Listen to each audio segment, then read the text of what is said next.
Hello प्यारे बच्चों, welcome back to VK ज्ञान क्लास। आई होप सब लोग अच्छे होंगे। कई बच्चों को टेंशन भी बहुत सारी आ रही होगी कि हमारा पेपर आने वाला है और इसके बाद एग्ज़ाम का टाइम बिल्कुल नज़दीक आ चुका है। ज़्यादा टाइम है नहीं, तो घबराने वाली बात नहीं है। आज मैं आप लोगों के साथ जो है एक वीडियो लेकर हाजिर हूँ और ये जो वीडियो आज का बनेगा ये काफ़ी ज़्यादा इम्पोर्टेंट होगा। कई बच्चों ने जो है कमेंट किया, सर कि आपका जो है मॉडल पेपर कब आएगा, कितना टाइम लगेगा। तो फाइनली जो है मॉडल पेपर आपका आ चुका है और इसमें जो एक एक सवाल हैं, हर एक कॉन्सेप्ट पर पूरे चैप्टर से एक एक चैप्टर से एक एक सवाल हैं जो कि एग्ज़ाम में डायरेक्टली जो है आने वाले हैं। बस मैं इतना गारंटी आपको दे सकता हूँ कि अगर आप मॉडल पेपर अच्छे से ये वाला सॉल्व कर लेंगे तो आप समझ लीजिए कि एग्ज़ाम का पेपर दे रहे हैं। वहाँ पर केवल आपकी वैल्यू चेंज हो सकती है, लेकिन सवाल जो है आपका यही रहेगा। तो हम लोग जो है मैथमेटिक्स का ये सारे क्वेश्चन सारे कॉन्सेप्ट पे करने वाले हैं, जितने भी सवाल हैं। तो आपको बिल्कुल भी घबराना नहीं है, हमारे साथ बिल्कुल अच्छे से लास्ट तक आपको जो है जुड़े रहना है। ठीक है बच्चों, अब आपके पास वही कहानी आने वाली है जो एक की सॉन्ग है, मैं नहीं तो कौन बे, अगर मेरा 90% नहीं आएगा तो किसका आएगा बे। ठीक, तो आपको उसी पर उसी गाने के साथ जो है जोश के साथ आपको चलना है। तो आपको 90 से लेके 95% तक लाना है। सारे जो है सब्जेक्ट की मैं बात कर रहा हूँ, लेकिन आपको मैथमेटिक्स में अगर 100 आउट ऑफ 100 चाहिए तो आपको मॉडल पेपर सॉल्व करना है। और गाइज, आपको ज़्यादा इधर उधर भागना नहीं है। अगर आप एक मॉडल पेपर सॉल्व कर लिए, आपको खुद ही समझ में आ जाएगा कि कैसे जो है क्वेश्चन आने वाले हैं। इसके अलावा आप जो है प्रीवियस ईयर का पेपर भी सॉल्व कर सकते हैं। जो है हर एक डिस्ट्रिक्ट का हर एक कोड के साथ जो है अलग अलग क्वेश्चंस जो है आते हैं। तो आपको घबराने वाली बात बिल्कुल भी नहीं है। तो चलिए, अब हम लोग देखेंगे सबसे पहले जो पेपर का पैटर्न होता है गाइज, उसमें क्या होता है 1 से लेकर 20 तक जो है मल्टीपल चॉइस क्वेश्चन आते हैं। उसके बाद आपके जो है शॉर्ट आंसर टाइप आएगा और उसके बाद जो है आपका लॉन्ग आंसर टाइप क्वेश्चन आएगा। तो हम लोग सबसे पहले देखेंगे मल्टीपल चॉइस क्वेश्चन, जो कि हम लोग क्या करेंगे, इसको ट्रिक के साथ भी देखेंगे और हम लोग सॉल्व करके देखेंगे। ठीक है, तो चलिए स्टार्ट करते हैं। जैसा कि बच्चों पहला क्वेश्चन जो आपको दिया है कि यदि x बराबर 2 - √3 हो तो एक्स स्क्वायर प्लस 1/x² का मान क्या होगा। और आपको ऑप्शन में दिया है 14, -14, 2 और -2। तो इस क्वेश्चन को हम लोग कितना आसानी से जो है सॉल्व कर सकते हैं। क्वेश्चन को स्टार्ट करने से पहले एक बात और आप लोगों को गाइज बता दें कि आपका पेपर जो 3 घंटे का होता है, आप इसको जो है आराम से 1.5 से 2 घंटे में बिल्कुल माइंड को कूल करके आराम से पेपर को सॉल्व करके घर पर आ सकते हैं। ज़्यादा टफ नहीं होता है। ठीक है, तो पेपर का पैटर्न यही होगा। अगर आप रिवाइज अच्छे से करेंगे, जितना ज़्यादा से ज़्यादा हो सके आप रिवीजन करने के लिए ट्राई करें। तो चलिए, इस क्वेश्चन को देखने से जैसा कि हम लोगों के दिमाग में तुरंत आइडिया आएगा कि हमारे पास x है, तो हमें इसका क्या करना है, स्क्वायर करना है। इसके बाद हमें जो है एक चीज और ज्ञात कर लेना है, क्या, 1/x। तो हम लोग 1/x को ज्ञात करके जो है देखते हैं। और कई बच्चे ये भी बोलते हैं सर कि कॉपी पर मुझे समझ में कम आता है। तो ऐसा कुछ भी नहीं है। पढ़ने वाले बच्चों के लिए चाहे वो कहीं भी पढ़े, उनको बिल्कुल समझ में आ जाता है। पढ़ने वाला बच्चा तो एक रफ में भी लिख के समझ लेता है, कहीं भी पढ़ लेता है। ऐसा ज़रूरी नहीं है कि जो है कहीं पर अच्छे से सारी फैसिलिटी के साथ पढ़े, ऐसा कुछ भी नहीं है। जो पढ़ने वाला बच्चा है वो कहीं भी पढ़ सकता है। ठीक है, तो जैसा कि आपको गाइज x = 2 - √3 दे रखा है, तो हम लोगों को वैल्यू निकालना है x² प्लस 1/x² का हम लोगों को मान ज्ञात करना है। तो अब हम लोग इसमें क्या ज्ञात कर ले, 1/x हम लोगों को एक रिक्वायरमेंट पड़ेगा, फिर हम इसका स्क्वायर कर देंगे और इसका स्क्वायर कर देंगे अपन। तो आप लोगों को पता है इसको x है तो 1/x को 1/2 - √3 अपन लिख सकते हैं। तो गाइज एक चीज आप ध्यान देंगे कि हर में कभी भी रूट नहीं होता है। तो अपन क्या करेंगे, इसमें इसका जो है रेशनलाइजेशन करेंगे, परिमेयीकरण करेंगे। तो 2 + √3 से क्या करेंगे, ऊपर नीचे जो है मल्टीप्लीकेशन और डिवीजन करेंगे। परिमेयीकरण करना सभी को आता ही है। तो ऊपर हो जाएगा आपका 2 + √3 और नीचे हो जाएगा, एक दिख रहा है आपको a - b और दूसरा दिख रहा है आपको a + b। तो इसका फॉर्मूला होता है a² - b²। तो गाइज ए स्क्वायर माइनस बी स्क्वायर, इसका मतलब 2 का स्क्वायर कितना हो जाएगा 4, और √3 का स्क्वायर कितना हो जाएगा -3। तो फाइनली आपका ये क्या आ जाएगा 2 प्लस √3 अपॉन में क्या आएगा 1 आएगा। ठीक, तो इसका हम लोग क्या लिख सकते हैं, इसको 2 प्लस √3। तो हम लोगों को 1/x का मान पता चल गया। अब हम लोगों को जो वैल्यू ज्ञात करनी है x square plus 1/x square की वैल्यू हम लोगों को ज्ञात करनी है। तो चलिए गाइज, अब हम लोग क्या करेंगे, इसमें वैल्यू को रख देते हैं। तो जैसा कि x की जगह पे क्या है 2 माइनस √3 है, 2 माइनस √3, तो इसका हम लोग स्क्वायर कर लेंगे प्लस 1। इसके बाद आपको क्या करना है 1/x स्क्वायर का, तो 1/x स्क्वायर का हम लोग क्या निकाल लिए 2 प्लस √3। तो यहाँ पे 2 प्लस √3 का हम लोग क्या कर लेंगे स्क्वायर कर लेंगे। अब बच्चों आप लोगों को a माइनस बी का होल स्क्वायर तो पता ही है, और इसके बाद a प्लस बी का होल स्क्वायर, तो हम लोग पहले a माइनस बी का होल स्क्वायर कर लेते हैं। तो जैसा कि a स्क्वायर का मतलब 2 दूना 4 प्लस बी स्क्वायर √3 का स्क्वायर करेंगे गाइज, तो आपका 3 आएगा प्लस में, क्योंकि आप लोगों को पता है कि कहीं भी रूट में मल्टीप्लाई करेंगे, मैं कई बार आप लोगों को बता चुका हूँ लेक्चर में कि वो क्या आएगा वही सेम वैल्यू आती है। ठीक, तो √3 का करेंगे तो √3 आएगा -2ab, तो 2 दूना 4 √3 आपका आ जाएगा। तो हमारा ये इतना पार्ट हो गया इसका। फिर हम लोग अब इसका कर देंगे प्लस a स्क्वायर 2 दूना 4 प्लस बी स्क्वायर सेम आएगा 3, और यहाँ पे प्लस 2ab, तो 2 दूना 4 √3 आ गया। तो अब आप देखेंगे -4 √3 प्लस 4 √3 खत्म, गायब, स्वाहा। इसके बाद 4 और 4 कितना हो जाएगा 8 हो जाएगा। इसके बाद 3 प्लस 3 कितना हो जाएगा 6। 8 और 6 को आप ऐड करेंगे कितना हो जाएगा गाइज 14 आ जाएगा। तो इसका मतलब हमारा आंसर कितना आया 14 आया। अब हम लोग क्या करते हैं 4 ऑप्शन देख लेते हैं इसमें प्यारे बच्चों। तो हमारा पहला ऑप्शन क्या है 14, तो आप क्या करेंगे इसको टिक कर देंगे कि हमारा जो सर आंसर आया वो क्या आया 14। तो भाई लोग आंसर कितना आ गया 14। अब इसके बाद अगर आप इसको ट्रिक से सॉल्व करना चाहते हैं, ट्रिक से भी कर सकते हैं। ट्रिक कैसे लगेगा वो मैं आप लोगों को बता देता हूँ। जैसा कि गाइज अगर कभी भी आपको ट्रिक अप्लाई करना है तो जो फर्स्ट वाला आपका डिजिट होता है, जैसे इसमें 2 है, इसके बाद 2 का क्या करना होता है प्लस प्लस करके इसका स्क्वायर करना होता है और एक घटा देना होता है। जैसे कि मतलब मैं बोलना ये चाहता हूँ कि अगर 2 टर्म्स में पूछ रहा है तो a1 प्लस a2 का स्क्वायर माइनस जो है a1 आप कर सकते हैं। तो इसका मतलब मेरा बोलने का मतलब क्या है कि 2 प्लस 2 का स्क्वायर कर देंगे -2, तो इसमें क्या होगा 4 का स्क्वायर हो जाएगा -2, तो इसका मतलब 4 चौक 16 -2 कितना आएगा यहाँ पे 14 आएगा आंसर। ठीक, तो ये है ट्रिक, लेकिन आप बोर्ड के स्टूडेंट हैं तो so you need to apply basic concept, right. अगर आपको बोर्ड का एग्जाम दे रहे हैं तो आपको बेसिक तरीके से करना है जिससे आपका आंसर आ जाए। तो ये हो गया हमारा सिंपली पहला क्वेश्चन, बिल्कुल अच्छे से आप कहीं भी अप्लाई करेंगे ट्रिक गलती नहीं होगा बच्चों, क्योंकि मैं जो भी कॉन्सेप्ट देता हूँ शायद मैं बोल सकता हूँ कि 99% जो है करेक्ट होता है। ठीक, पहले से ही हर एक चीज़ जो है एनालिसिस करके ही हमारे चैनल पर आता है। तो चलिए अब बच्चों हम लोग पढ़ते हैं सेकेंड क्वेश्चन की तरफ। सेकेंड क्वेश्चन में आ जाते हैं गाइज। जैसा कि सबसे सिंपल चैप्टर होता है ट्रिग्नोमेट्री, तो त्रिकोणमिति का ये आपका क्वेश्चन है। कितना सिंपल आपको दिख रहा है। इसमें आपको क्या करना है सिंपली जो है 8 को क्या करना है कॉमन ले लेना है इसमें से और इसमें से, तो आपका अंदर क्या बचेगा साइन स्क्वायर थीटा प्लस आपका क्या बचेगा यहाँ पे कॉस स्क्वायर थीटा। तो गाइज एक आप लोग एवरग्रीन जो है ऑलरेडी पढ़ चुके हैं आइडेंटिटी सर्वसंख्या, जिसका फॉर्मूला आप लोगों को याद होगा कि इसके बराबर क्या होता है 1, sine square theta plus cos square theta is equal to 1। तो 8 इंटू 1 आपका क्या आ जाएगा 8 सेकेंडों में हमारा क्वेश्चन हो गया। तो इसका मतलब ऑप्शन कौन सा सही है बी। तो गाइज कितना आसान था, ये भी क्वेश्चन हो गया। चलिए अपन टाइम ना वेस्ट करते हुए नेक्स्ट क्वेश्चन की तरफ जो है आगे बढ़ते हैं और तीसरा क्वेश्चन हम लोग देखते हैं।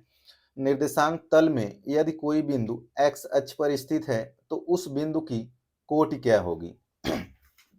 तो ये क्वेश्चन बिल्कुल समझने वाला है। ठीक है बच्चों। तो जैसे कि ये आपका क्या होता है, एक्स एक्सिस, राइट, आपका एक्स एक्सिस, और ये वाला क्या होता है, वाई एक्सिस। आप लोग इसको जो है निर्देशांक ज्यामिति में आप लोग पढ़े होंगे। निर्देशांक ज्यामिति में आप लोगों को जो है मैंने बताया है, अगर आप वीडियो देखना चाहते हैं तो देख सकते हैं, लेकिन वैसे देखने का भी कोई रिक्वायरमेंट नहीं है, आपको यहाँ पर मैं बता दूंगा। तो जैसे कि गाइज एक्स अक्ष पर मान लेते हैं, यहाँ पे आपका क्या होता है, मूल बिंदु होता है 0,0। एक एक्स अक्ष का होता है, एक वाई अक्ष का होता है मूल बिंदु। अगर मान लीजिए एक्स अक्ष पर स्थित है तो एक्स कॉमा आपका क्या होगा, 0 होगा। मूल बिंदु हमारा एक्स कॉमा क्या होगा, 0। जबकि एक चीज आप लोग देखे होंगे कि जो आपका एक्स होता है वो क्या होता है, भुज, और ये जो होता है क्या होता है आपका, कोटि होता है। ये ऑलरेडी आप लोगों को बताया गया है। तो इसमें पूछा है कि निर्देशांक तल में यदि कोई बिंदु एक्स अक्ष पर स्थित है तो उस बिंदु की कोटि क्या होगी भाइयों, 0। तो क्या होगी, 0। तो बच्चों बिल्कुल भी आपको डरना नहीं है, सारा कॉन्सेप्ट क्लियर करते जाना है। ठीक है, चलिए अपन आगे बढ़ते हैं क्वेश्चन नंबर 4 की तरफ। मैं आप लोगों को जितना भी ये क्वेश्चन करा रहा हूं आपको शायद कहीं नहीं मिलेगा, ये बात ध्यान देंगे बिल्कुल, क्योंकि ये किसी भी यूट्यूब चैनल पर आपको नहीं मिलेगा। ये मैंने खुद जो है रिसर्च करके बनाया हुआ है क्वेश्चन को, एक एक इम्पॉर्टेंट क्वेश्चन को, तो केवल आप लोगों के लिए। चलिए, किसी बहुपद एफ वाई के लिए x is equal to f y का ग्राफ दिया गया है। ग्राफ में एफ वाई के शून्यकों की संख्या। अब कई बच्चे, हमारे प्यारे बच्चे ऐसे होंगे जो आंख मूंद के जल्दी से टिक करके चले आएंगे। तो बच्चों इसमें आपको गलती से टिक नहीं करना है। अब कई बच्चे जानते हैं कि सर एक्स एक्सिस पर जितना बार कट होता है वही शून्यकों की संख्या होती है। जैसे अगर आपको बोलना होगा आप तुरंत बोल दोगे सर 1 2 3 जगह कट करेगा तो इसका आंसर 3 आएगा, नहीं। तो बच्चों इसमें ध्यान देंगे, आपसे पूछा है कि ग्राफ में एफ वाई के शून्यकों की संख्या। एफ वाई का मतलब किस एक्सिस पर, वाई एक्सिस पर। तो गाइज यहाँ पर देखेंगे कि वाई एक्सिस पर कितनी बार कट हुआ है, एक बार। कितनी बार कट हुआ है, एक बार। तो एफ वाई में शून्यकों की संख्या कितनी हो जाएगी, एक हो जाएगी। तो हमारा आंसर क्या आ जाएगा, 1। कितना सिंपल क्वेश्चन था। आई होप चारों का कॉन्सेप्ट आपको क्लियर हो गया होगा प्यारे बच्चों, कोई भी डाउट आपको नहीं होना चाहिए इसमें, ठीक है। चलिए आगे अब हम लोग बढ़ेंगे क्वेश्चन नंबर 5। तो हम लोग देखेंगे क्वेश्चन नंबर 5 की तरफ आगे बढ़ते हैं। चलिए बच्चों, क्वेश्चन नंबर आपका जो 5 है, 5 में हम लोगों को क्या पूछा है कि एक अच्छी तरह से फेंटी हुई ताश की गड्डी से एक काले रंग का इक्का निकालने की प्रायिकता। तो ये जो चैप्टर है बच्चों, कई लोग जो है ध्यान से पढ़ते नहीं हैं, लेकिन इसमें संभावनाओं की बात की जाती है, प्रायिकता, प्रोबेबिलिटी। सो इजी चैप्टर, बहुत ज़्यादा इजी चैप्टर है। तो बच्चों आपको ये ताश वाला क्वेश्चन थोड़ा सा कई बच्चों को कठिन लगेगा, क्योंकि भाई जो ताश नहीं खेलता है उसको पता नहीं होगा कि कितने पत्ते होते हैं कितने पत्ते नहीं होते हैं, ठीक। तो आपको घबराने की ज़रूरत नहीं है, इसी प्रकार से क्वेश्चन आता है। तो जैसा कि ताश के पत्तों में कुल कितने पत्ते होते हैं गाइज, 52। कितने पत्ते होते हैं, 52। 52 पत्ते होते हैं टोटल। और इसमें जो इक्का होता है टोटल 4। इक्का होता है टोटल 4। इसमें आपका 2 होता है रेड, मतलब 2 लाल कलर का, और आपका 2 होता है काला कलर का। 2 लाल कलर का और 2 काला कलर का। तो काले रंग का इक्का निकालने की प्रायिकता, तो क्या हो जाएगा, बिल्कुल सिंपल। 2 काला है और 52 ठो पत्ता है, तो इसको क्या करेंगे, 1/26। 2 और 26 दूना 52। तो आपका आंसर क्या आ जाएगा बच्चों, 1/26। आपका सी वाला ऑप्शन क्या हो जाएगा, करेक्ट हो जाएगा। सी वाला ऑप्शन क्या हो जाएगा आपका, करेक्ट हो जाएगा। इसके बाद अब हम लोग बढ़ते हैं question number next. Question number 6 जो है आपका क्या है कि यदि sine theta is equal to 3/5 हो तो कॉसेक स्क्वायर थीटा का मान क्या होगा। तो कितना सिंपल है क्वेश्चन है। तो गाइज आपको साइन थीटा दे रखा है और आपको पूछा है कॉसेक थीटा। तो साइन थीटा का जस्ट अपोजिट क्या होता है, कॉसेक थीटा होता है। तो अगर आपको sine theta is equal to, आपने फॉर्मूला देखा होगा, तो sine theta is equal to क्या होता है, 1/कॉसेक थीटा। 1/cosec theta. तो इसका मतलब जो वैल्यू आपको साइन की दी है, अगर आपको कॉसेक का निकालना है तो 1/sin theta is equal to क्या हो जाएगा, कॉसेक थीटा हो जाएगा। ठीक, कॉसेक थीटा हो जाएगा। तो इसका मतलब जो वैल्यू आपको दिया हुआ है साइन थीटा का, अगर यहाँ पर आप करेंगे 1/3/5, तो जस्ट उल्टा होके क्या हो जाएगा, 5/3 हो जाएगा। और इसके बाद अब हम लोगों को क्या कर देना है, किसका वैल्यू पूछा है, कॉसेक स्क्वायर थीटा का। तो अगर हम कॉसेक स्क्वायर थीटा करेंगे, cosec square theta is equal to 5/3 का क्या कर लेंगे, स्क्वायर कर लेंगे। तो गाइज आपका आ जाएगा 25/9, 25/9। तो कितना सिंपल ये क्वेश्चन था, 25/9 हमारा आंसर आ गया। तो आराम से इसको आप टिक कर देंगे। तो बिल्कुल जो है हलवा की तरह जो है मैथमेटिक्स होता है, आपको थोड़ा सा बस ध्यान देना होता है फॉर्मूले का। बाकी मैथमेटिक्स से इजी चैप्टर कोई भी नहीं हो सकता है। ठीक, इसीलिए मैथमेटिक्स से कभी भी आपको डरना नहीं चाहिए। चलिए, एक सिंपल सा क्वेश्चन है जो कि इस क्वेश्चन से कई लोग जो है डरते हैं, लेकिन आपको डरने की जरूरत बिल्कुल भी नहीं है। चलिए क्वेश्चन को हम लोग पढ़ते हैं कि 15 सेंटीमीटर त्रिज्या के एक वृत्त में 24 सेंटीमीटर लंबी एक जीवा है। वृत्त के केंद्र से जीवा की दूरी। अब सबसे पहले आपको जानना है कि जीवा क्या होती है। तो बच्चों, जो व्यास होता है वो हमारा वृत्त का क्या होता है, हमेशा आधा होता है। व्यास क्या होता है, आधा। लेकिन जो एक वृत्त में कई सारी जीवाएं जो है खींची जा सकती हैं। ऑलरेडी आप लोगों ने एक कॉन्सेप्ट पढ़ा होगा। तो एक जीवा हम लोग क्या करते हैं, खींच के देख लेते हैं। तो जैसा कि एक जीवा हम लोग यहाँ पर क्या किए, खींच लिए। अब टोटल जो है जीवा की लंबाई कितनी थी, 24 सेंटीमीटर। ठीक, अब हम लोगों को क्या करना है, 15 सेंटीमीटर का एक त्रिज्या लेना है। तो त्रिज्या भाई कोई भी वृत्त होगा, तो मान लीजिए कहीं से भी आप त्रिज्या ले सकते हैं, इधर भी ले सकते हैं, इधर भी ले सकते हैं, इधर भी ले सकते हैं, इधर भी ले सकते हैं, कहीं भी त्रिज्या ले सकते हैं। तो 15 सेंटीमीटर हम लोग क्या ले लिए, त्रिज्या ले लिए। और 24 का यहाँ तक जो हो जाएगा आधे का, वो कितना हो जाएगा, 12 सेंटीमीटर। तो हम लोगों को वृत्त के केंद्र से जीवा की दूरी, तो जीवा की दूरी हम मान लेते हैं x, तो हम लोगों को x की वैल्यू ज्ञात करना है। चलिए, अब बाबा पाइथागोरस प्रमेय को हम लोग याद कर लेते हैं। तो जैसा कि उनका रूल्स क्या है, कर्ण स्क्वायर बराबर लंब स्क्वायर प्लस आधार स्क्वायर। ये तो कई बच्चों के जबान पे रटा हुआ होगा कि hypotenuse is equal to base square plus perpendicular का होल स्क्वायर। तो आपका यहाँ पे कर्ण कितना दे रखा है गाइज, सामने हमेशा क्या हो जाता है कर्ण, तो 15 का क्या हो जाएगा, स्क्वायर हो जाएगा।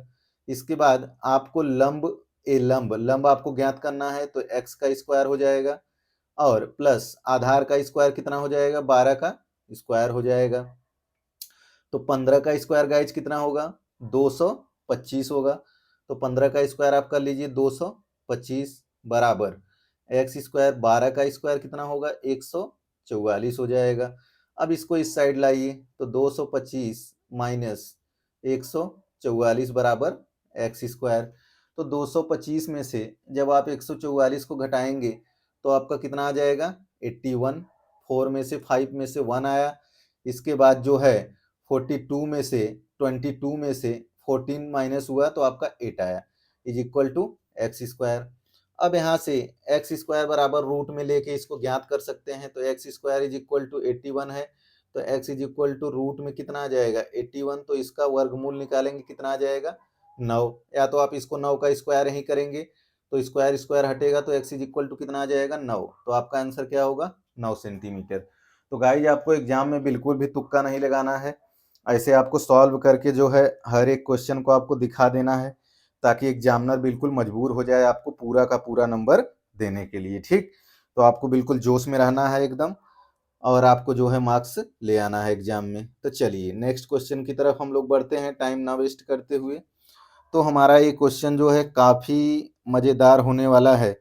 ये चैप्टर जो है कोरोना में कट गया था, लेकिन अभी फिर से जो है श्रेणी सीरीज जो है ऐड हो चुकी है, समांतर श्रेणी। ठीक, तो इस पर जो है क्वेश्चन 100% आने की संभावना बिल्कुल है, और इसी प्रकार का भी क्वेश्चन आपका एग्जाम में आने वाला है। ठीक, तो यदि 18, a, b-3 समांतर श्रेणी में है तो 2a - b का मान क्या होगा। तो जैसा कि अगर समांतर श्रेणी में है तो इसका टर्म्स हम लोग मान लेते हैं A1 is equal to 18, A2 आपका क्या दिया है A, और A3 आपका मान लेते हैं B-3।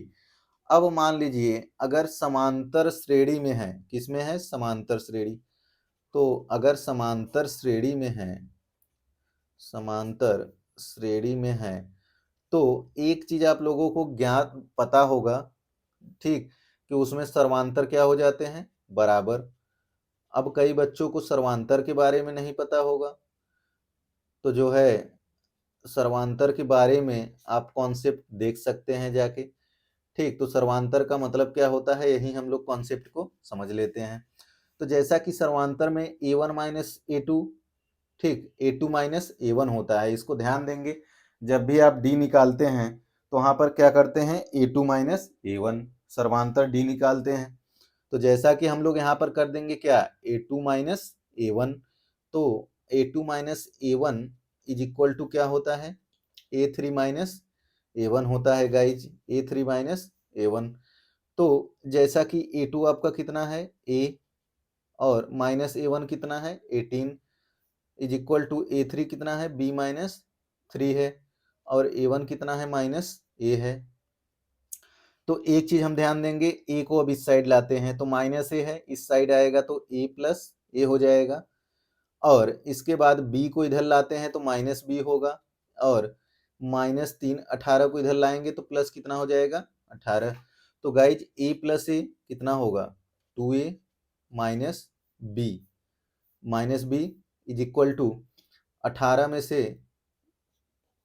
में से अगर -3 को माइनस करेंगे कितना आ जाएगा आपका 15 आ जाएगा। तो आपका 15 क्या होगा आंसर। इसका मतलब आपका ऑप्शन नंबर कौन सा सही है, सी। ऑप्शन नंबर कौन सा सही है, सी।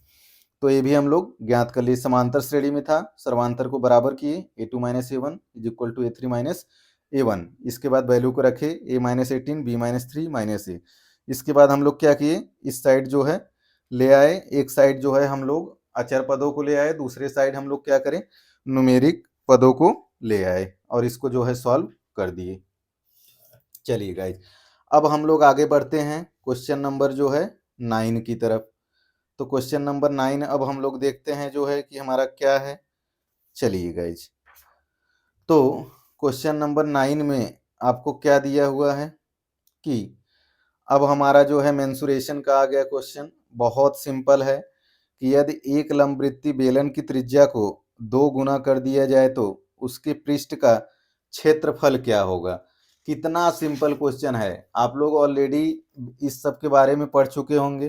तो आपका बेलन है, ठीक, ये मान लीजिए हम लोग क्या करते हैं, 2 बेलन को बना लेते हैं, और पहले बेलन की जो ये त्रिज्या है ये कितना है r है, और इसका जो वक्र पृष्ठ होता है 2πr/h होता है गाइज।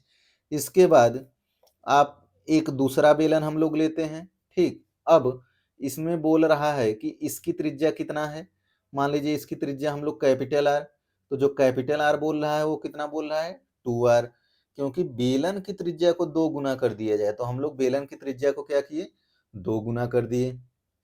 तो अगर आप 2πr की जगह पे कितना रख देंगे 2r इंटू एच रखेंगे, तो गाइज आपका 2 दूना 4πr/h, या तो आप इसको लिख सकते हैं 2 इंटू 2πr/h लिख सकते हैं, ठीक है गाइज। तो आपको यहाँ से पता चल रहा होगा कि जो बेलन का वक्र पृष्ठ है पहले तो 2πr/h था, उसके बाद दूसरे वाले में कितना आ गया 2 इंटू 2πr/h, तो इसका मतलब कितना गुना हो गया 2 गुना हो गया। तो ये भी हमारा सवाल जो है कितना सरल था और कितना आसानी से हम लोग सॉल्व कर लिए। क्वेश्चन नंबर 10 देखते हैं।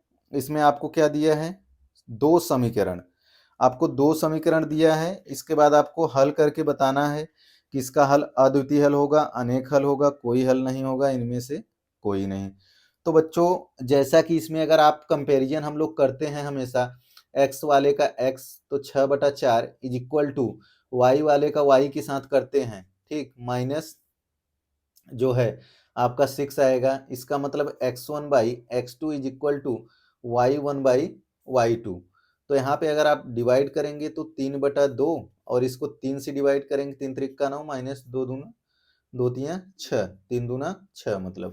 तो इसका मतलब ये बराबर नहीं आया। क्यों बराबर नहीं आया? क्योंकि एक हमारा प्लस हो रहा है, एक माइनस हो रहा है। एक प्लस हो रहा है, एक माइनस। इसका मतलब x1 by x2 does not equal to y1 by y2। तो एक चीज आप ध्यान दीजिए, बिल्कुल बात को अच्छे से पकड़िए और समझिए। अगर मान लीजिए बराबर होता तो इसका कोई ना कोई सोल्यूशन निकलता। अगर ये बराबर नहीं है तो इसका सोल्यूशन कोई निकलेगा। दो आपने कॉन्सेप्ट पढ़ा होगा, ये प्रतिच्छेदी रेखाओं वाला। ये प्रतिच्छेदी रेखाओं वाला आप लोग कॉन्सेप्ट पढ़े होंगे। तो अगर दो रेखाएं एक दूसरे को प्रतिच्छेद करती हैं तो उसमें हल कितना होता है? अद्वितीय हल होता है। ठीक, अगर आपका इक्वल नहीं है तो यहाँ पर हल कितना हो जाएगा? अद्वितीय। मतलब बहुत सारे हल जो है अद्वितीय ही हल होंगे। ठीक, चलिए। और अगला ऑप्शन था अनेक हल। अनेक हल तब होता जब कई सारी वैल्यू आपकी निकल के आती। इसके बाद कोई हल नहीं होगा, इनमें से कोई नहीं। चलिए गाइज, क्वेश्चन नंबर हम लोग बढ़ते हैं 11 की तरफ। क्वेश्चन नंबर हम लोग 11 की तरफ बढ़ते हैं कि दिए गए चित्र में डीई परपेंडिकुलर बीसी हो तो एडी का मान क्या होगा। तो जैसा कि आपको ये डायग्राम दिया हुआ है, दिया गया चित्र है ए बी सी डी और ई। तो जैसा कि आपका बी से डी 2 सेंटीमीटर है, ए से ई 1 सेंटीमीटर है और ई से सी आपका क्या है? 2 सेंटीमीटर है। तो इसमें अगर ए परपेंडिकुलर है, डी ई परपेंडिकुलर क्या है आपका? बी सी है। तो इसको हम लोग क्या लिख सकते हैं? A D by D B. A D by D B. A D और ई अगर दोनों परपेंडिकुलर है तो हम लोग का ए डी और इसके बाद डी और बी दोनों होगा परपेंडिकुलर ए इसके ई के, हो रहा है कि नहीं? इसके बाद बी सी जब होगा तो आपका ए ई हो जाएगा सेम, ए से लेके ई तक अपॉन में क्या हो जाएगा? ई और सी। तो आपका ए डी बाई कितना आ जाएगा यहाँ पे गाइज? डी बी कितना है हमारा? डी से बी तक कितना है डिस्टेंस? 2 सेंटीमीटर। इसके बाद ए से लेकर ई तक 1 सेंटीमीटर और ई से सी तक कितना है? 2 सेंटीमीटर। तो जैसा कि क्रॉस मल्टीप्लाई करें या सीधा 2 से 2 खत्म, तो ए डी बराबर आपका क्या आ गया? 1। तो सीधा आंसर क्या आ जाएगा? 1 सेंटीमीटर। सीधा आंसर क्या आ जाएगा? 1 सेंटीमीटर। चलिए, अगला क्वेश्चन हमारा बहुत इजी होने वाला है। ये नंबर सिस्टम का क्वेश्चन है, संख्या पद्धति का, जो कि दशमलव के रूप में इसको जो है ज्ञात करना है। तो ये क्वेश्चन मैं कई बार आपको प्रैक्टिस कराया हूँ लेक्चर में, आप जाके देख सकते हैं। संख्या पद्धति वाला जो क्लास 9th वाला चैप्टर पढ़ाया गया है उसमें भी ये क्वेश्चन आपको हमने करा रखा है कई बार। तो हम लोग क्या करते हैं, इसमें मान लेते हैं जो आपको दिया हुआ है इसको x इज इक्वल टू 0.666 करके इक्वेशन नंबर 1। तो इसमें एक चीज क्या होता है कि दशमलव जितने अंकों के बाद होता है उससे हम गुणा करते हैं। जैसे दशमलव अगर 1 अंक के बाद है तो दोनों पक्षों में 10 से गुणा करेंगे। अगर 2 अंक के बाद रहता तो हम 100 से गुणा करते। अगर 3 अंक के बाद रहता तो हम लोग क्या करते? 1000 से गुणा करते। तो जैसा कि गाइज यहाँ पे 1 अंक के बाद दशमलव है तो बोथ साइड हम लोग क्या करेंगे? दोनों पक्षों में क्या करेंगे? 10 से हम लोग गुणा करने वाले हैं। दोनों पक्षों में हम लोग क्या करने वाले हैं? दोनों पक्षों में 10 से गुणा। तो जैसा कि हो जाएगा 10x इज इक्वल टू आपका ये बनेगा 6.66 समथिंग आ जाएगा। तो इसको हम लोग इक्वेशन नंबर क्या ले लिए? 2 ले लिए। तो बच्चों अब हम लोग क्या करेंगे? इक्वेशन नंबर 2 में से एक को क्या करते हैं? माइनस करते हैं। तो 10x माइनस एक्स कितना आ जाएगा आपका? 9x आ जाएगा। और अगर आप 6.66 लिखा है, 6.666, आप इसको बहुत आगे तक लिख सकते हैं। ठीक, क्योंकि ये पी बाई क्यू के रूप में हमें व्यक्त करना है तो इसको हम लोग बहुत आगे तक लिख सकते हैं। दशमलव के बाद बहुत सारी संख्याएं आती जाती हैं। ठीक, चाहे 2 बार लिखें चाहे 3 बार लिखें।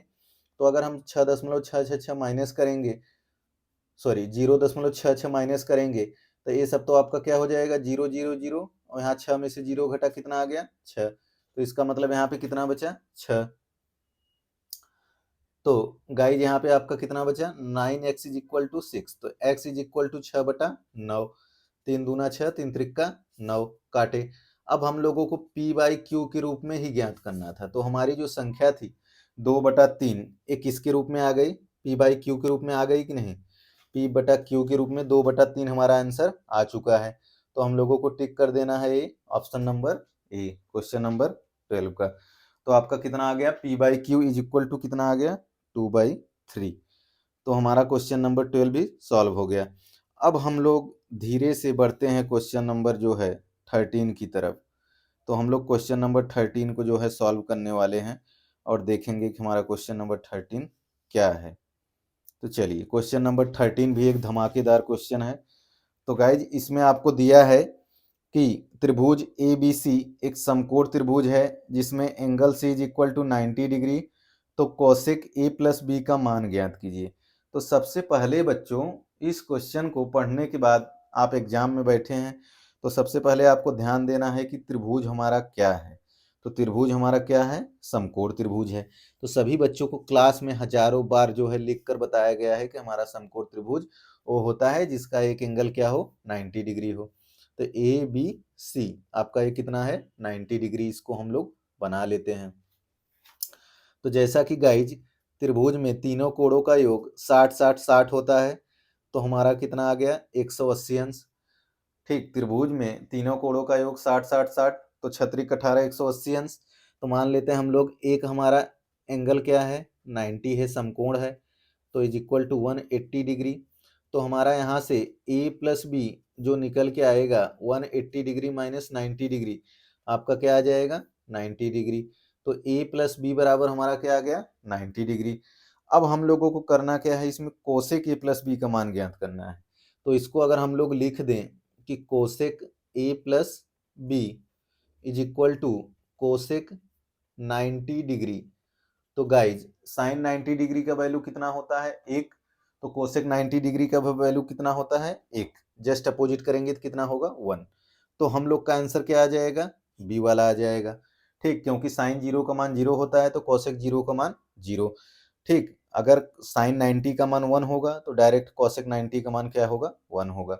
तो आई होप बच्चों ये क्वेश्चन बिल्कुल समझ में आया होगा। कई लोग सोच रहे होंगे sir A plus B plus C is equal to 180 degree कैसे आया। तो त्रिभुज के तीनों कोणों का योग कितना होता है, 180 डिग्री, 60 प्लस 60 प्लस 60।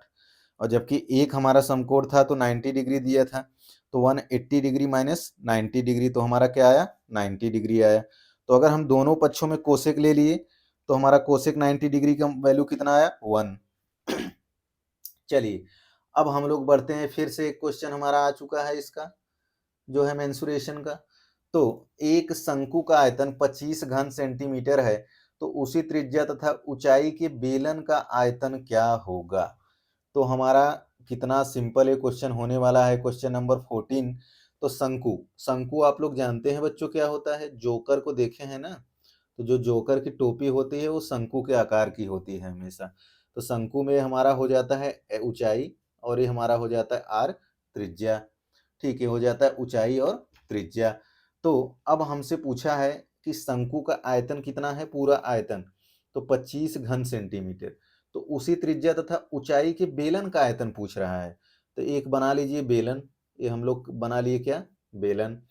अब बेलन में यहाँ से यहाँ तक ऊंचाई क्या होती है, h, और ये त्रिज्या हमारी r, ये भी त्रिज्या क्या होती है, r ही होती है। तो जैसा कि बेलन का जो आयतन होगा, बेलन का आयतन आपको क्या होता है, पाई आर स्क्वायर एच होता है। और जबकि शंकु का आयतन क्या होता है guys, 1/3 pi r square h होता है। तो हम लोगों को किसका आयतन ज्ञात करना था, बेलन का। तो यहाँ से एक चीज हम लोगों को पता चली कि जो बेलन का आयतन होगा, बेलन का आयतन जो होगा वो कितना हो जाएगा, 3 गुणे शंकु का आयतन, 3 गुणे शंकु का आयतन। अब कई लोग सोच रहे होंगे सर आप 3 का गुणा क्यों कर दिए।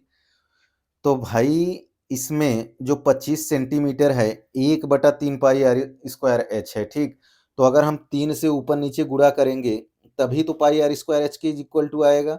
अगर इसमें हम 3 से मल्टीप्लाई करेंगे तभी तो कट के पाई आर स्क्वायर एच बनेगा। तो 3 गुणे शंकु का आयतन ही होगा। तो यहाँ पे 3 का रख देंगे और शंकु का आयतन 3 गुणे 25, तो आपका कितना आ गया, 75 सेंटीमीटर, 75 सेंटीमीटर। तो सॉरी 75 आयतन है तो आपका घन सेंटीमीटर आएगा, मतलब सेंटीमीटर क्यूब। ठीक, तो 75 सेंटीमीटर आपका क्या आ गया, क्यूब आ गया। तो इस चीज को लेके कोई भी बच्चा कंफ्यूज नहीं होगा। ठीक, या तो सेंटीमीटर क्यूब भी लिख सकते हैं इसको, या तो घन सेंटीमीटर भी उसको लिख सकते हैं। ठीक, जैसे सेंटीमीटर स्क्वायर को या तो वर्ग सेंटीमीटर में भी अपन लिखते हैं। चलिए, अब हम लोग फिर आगे बढ़ते हैं क्वेश्चन नंबर 15 की तरफ। तो एक क्वेश्चन आई होप सभी को समझ में आ गया होगा। 14 वाला डाउट आपको नहीं होना चाहिए। हमेशा बेलन का आयतन शंकु के आयतन का 3 गुना होता है। ठीक, चलिए क्वेश्चन नंबर 15 में देखिए गाइज, आपको सांख्यिकी का क्वेश्चन आ गया। ठीक, सांख्यिकी का आ गया, स्टैटिक्स का। तो आपको इसमें पूछा है कि निम्नलिखित बारंबारता बंटन में बहुलक का वर्ग क्या होगा। तो आपको वर्ग अंतराल दिया है 0 से 10, 10 से 20, 20 से 30, 30 से 40, 40 से 50, बारंबारता 17, 27, 67, 64, 35। ठीक, तो कई बच्चों को ये कन्फ्यूजन होता है कि सर ये तो इतना बड़ा सवाल है, हम तो डर गए, हम तो नहीं कर पाए। तो भाई ऐसा कुछ भी नहीं है। आपको केवल ये देख के अंतराल और बारंबारता देख के डरना बिल्कुल भी नहीं है। बहुलक क्या होता है?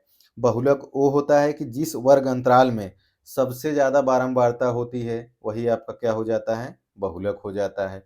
जैसे मान लीजिए कोई भी स्टैटिक्स के सिस्टम में जब आप जो है सॉफ्टवेयर की प्रोग्रामिंग करते हैं तो वहाँ पे अगर बहुलक हमें देखना होता है तो हम लोग देखते हैं कि कौन सा नंबर बार बार सबसे ज़्यादा बार रिपीट कर रहा है। जैसे मान लीजिए कोई डाटा है, ठीक, डेटा है 3, 5, 3, 6, 3, 7, 3, 8, 9।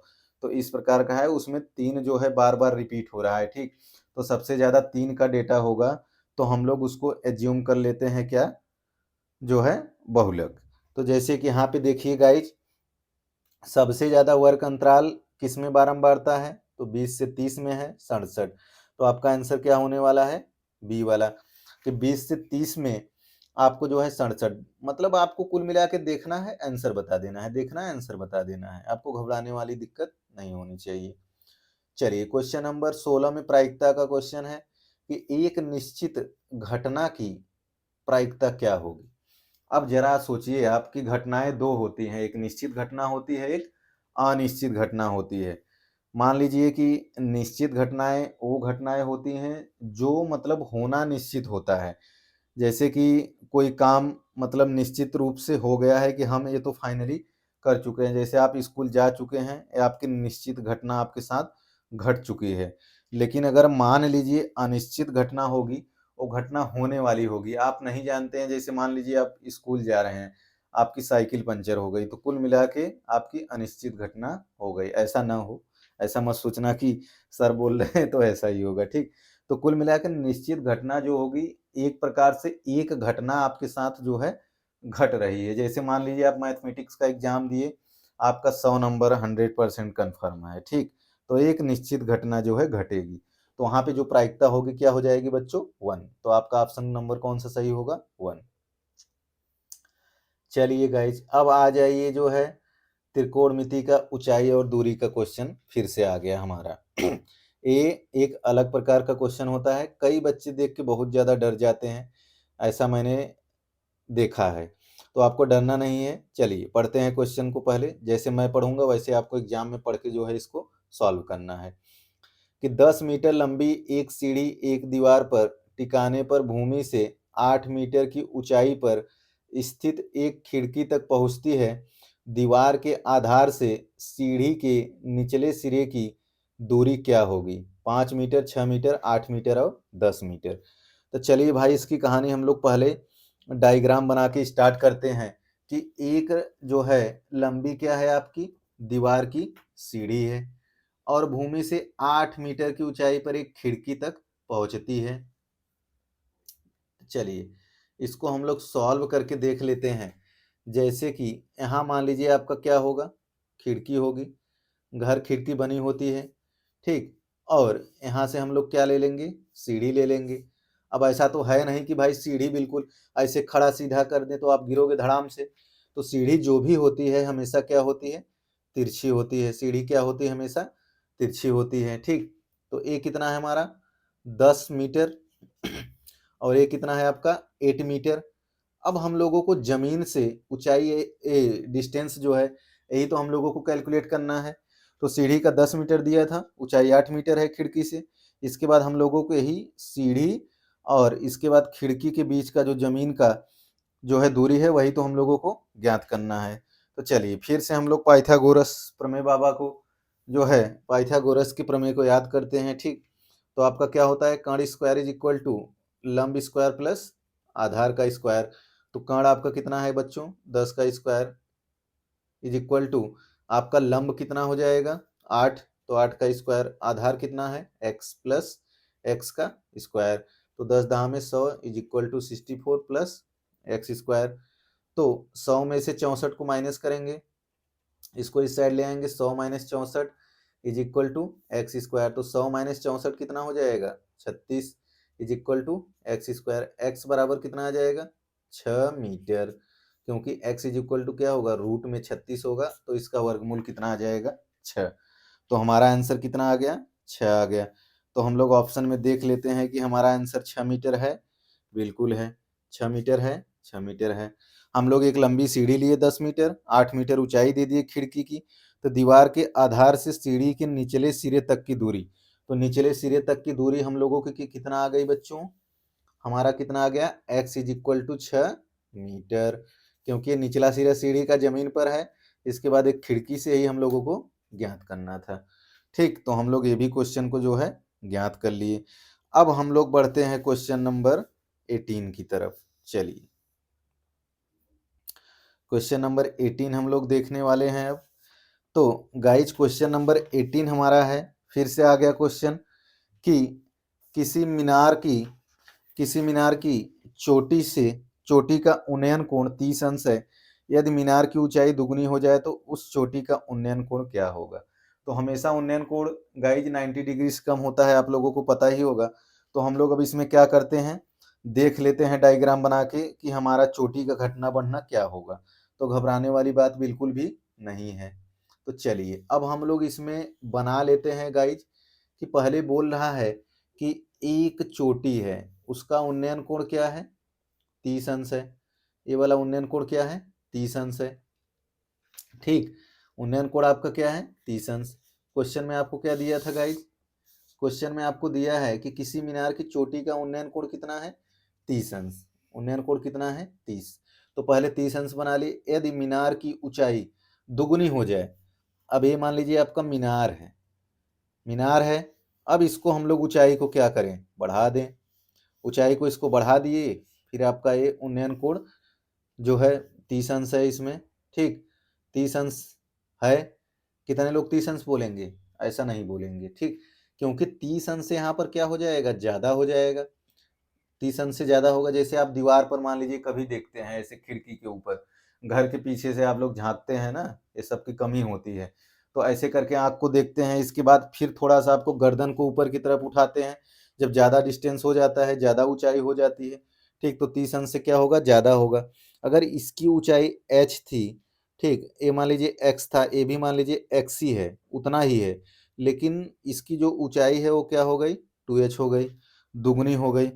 ठीक, अगर ऊंचाई दुगनी हो गई तो आप खुद दिमाग से सोचिए कि सर अगर मान लीजिए ऊंचाई को हम दुगनी कर रहे हैं तो हमारा सर और उठाना पड़ेगा।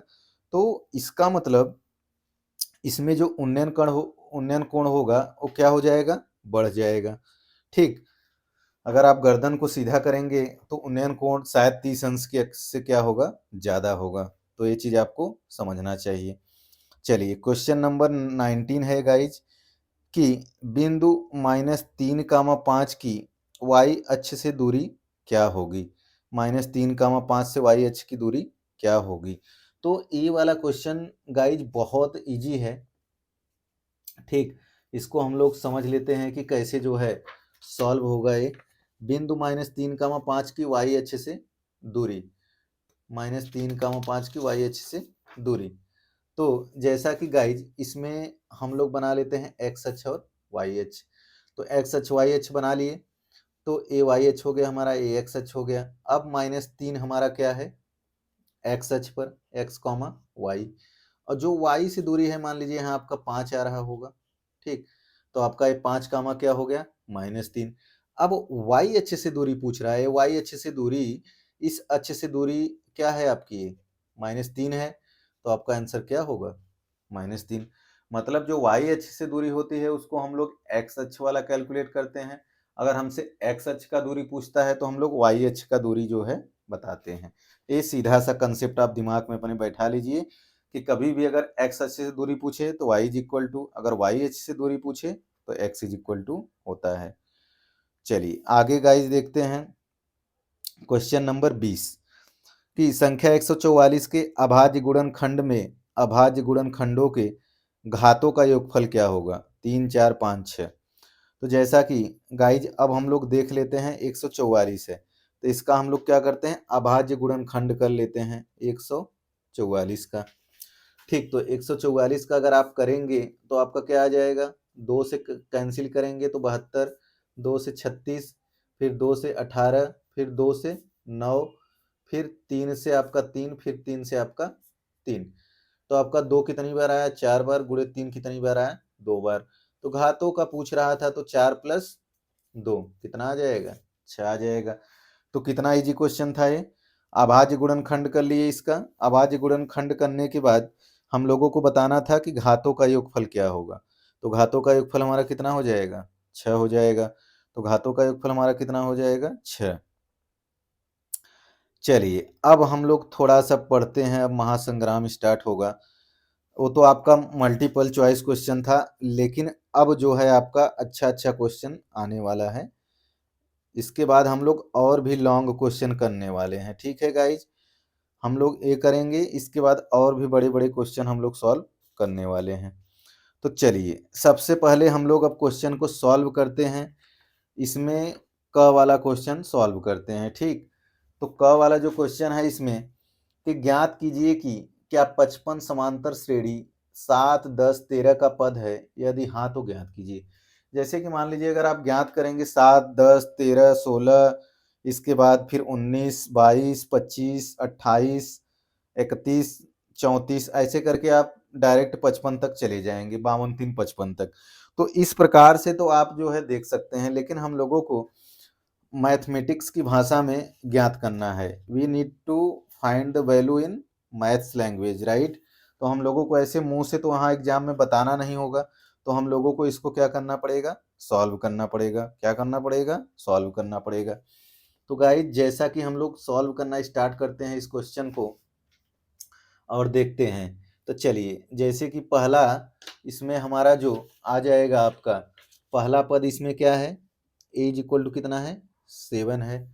ठीक, इसके बाद हम लोगों को देखना है, इसमें डी भी निकाल लेना है सर्वांतर, a2 माइनस a1, तो 10 माइनस 7, तो आपका कितना आ जाएगा, 3। अब हम लोग इसमें क्या करते हैं, मान लेते हैं, माना nवां पद, आपको एग्जाम में ऐसे ही लिखना है गाइज, इसीलिए मैं पूरा बेसिक से सॉल्व करके बता रहा हूँ। माना nवां पद कितना है, 55।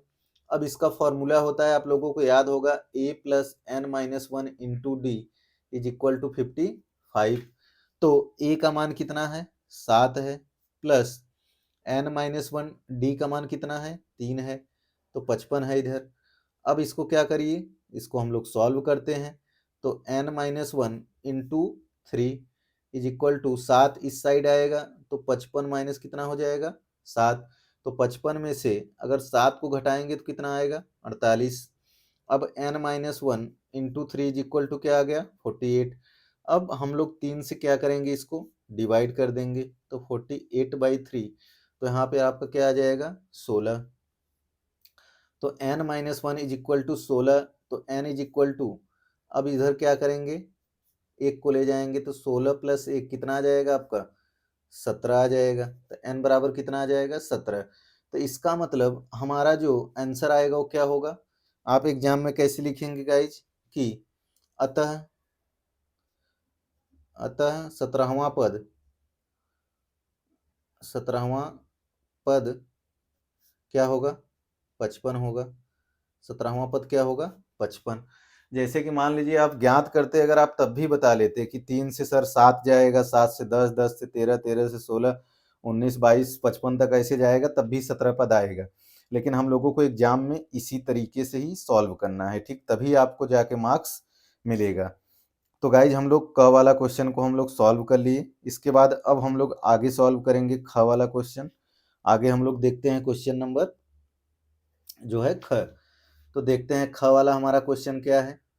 तो गाइज इसमें क्वेश्चन जो है हमारा कि सिद्ध कीजिए कि किसी वृत्त के व्यास के सिरों पर खींची गई स्पर्श रेखाएं क्या होती हैं? समांतर।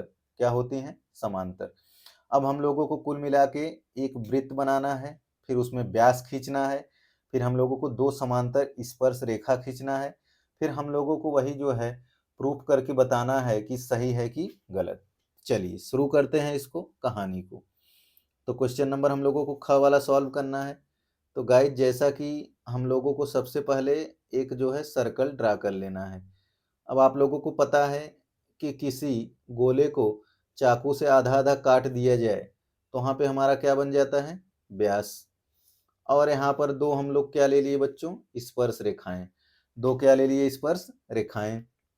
इनका अगर हम लोग नाम देना चाहें तो ए बी दे सकते हैं, ठीक। इसके बाद इसको जो है सी दे सकते हैं, इसको डी, इसको ई और इसको एफ दे देते हैं, ठीक।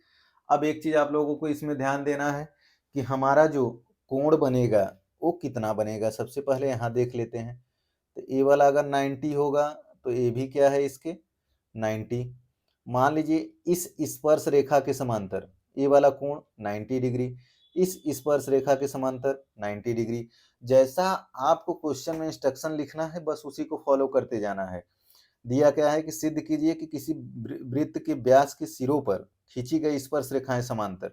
तो देखिए पहले हम लोग वृत्त बना लिए, फिर आधा काट दिए व्यास, इसके बाद दो स्पर्श रेखाएं हम लोग खींच दिए। नाम आप कुछ भी दे सकते हैं, no problem, don't worry, okay, you can give any name, ठीक। तो ए बी आप कुछ भी नाम दे सकते हैं। एक चीज यहाँ पर जो कोण बन रहा है वो हमारा कुल मिला के एकांतर कोण एक होता है। एकांतर कोण क्या होता है? एक दूसरे के एकांतर बनता है। कैसे? जैसे मान लीजिए ये दो रेखाएं हैं, तो एक ए वाला कोण, एक ए वाला कोण, इसको हम लोग बोलते हैं एकांतर कोण। मतलब एक दूसरे के एकांतर बन रहा है। जैसे यहाँ पे 90 डिग्री, यहाँ पे 90 डिग्री, तो ये हमारा 90 डिग्री बन गया। अब हम लोग इसका अगर जो है सॉल्यूशन अगर लिखेंगे एग्जाम में तो सबसे पहले वृत्त की त्रिज्या और स्पर्श रेखा के बीच का कोण कितना हो गया? 90 डिग्री। तो वहां पे आप लिख सकते हैं बना के अपने मन से कि वृत्त की त्रिज्या और स्पर्श रेखा के बीच का कोण कोण 90 डिग्री होता है। कितना होता है? 90 डिग्री होता है। इसके बाद अब हमारा जो एंगल बना था बी ए ओ कितना था? 90 डिग्री। दूसरा हमारा एंगल डी सी ओ कितना था? 90 डिग्री। तो बी ए ओ आपका यहाँ पर क्या है बच्चों? ओ आपका यहाँ पे मूल बिंदु को हम लोग ओ मान लेते हैं, ठीक। तो बी ए ओ 90 डिग्री, इस प्रकार डी सी ओ हमारा क्या है? 90 डिग्री।